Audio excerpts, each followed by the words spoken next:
दुर्दैवी पित्याने 4 मुलांसह रेल्वेसमोर उडी मारून आपले आणि आपल्या 4 मुलांचे जीवन संपवले। ही दुर्दैवी घटना दिल्ली एनसीआर मधील फरीदाबादमध्ये घडली। या घटनेत वडिलांसह 4 मुलांचाही मृत्यू झाला।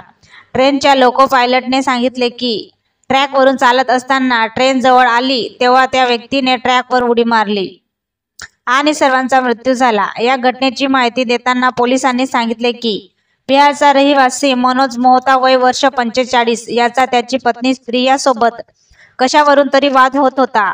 मंगळवारी सकाळी दोघांमध्ये भांडण झाले। त्यानंतर मोहता म्हणाला, मुलांना पार्कमध्ये घेऊन जातो असे म्हणत मुलांना घेऊन घराबाहेर पडाला।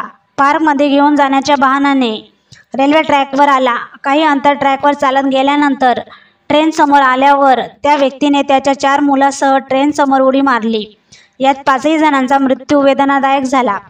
या घटनेची माहिती मिळताच पोलीस पथक घटनास्थळी पोहोचले आणि मृतदेह रुळावरून काढून पोस्टमॉर्टमसाठी पाठवण्यात आले।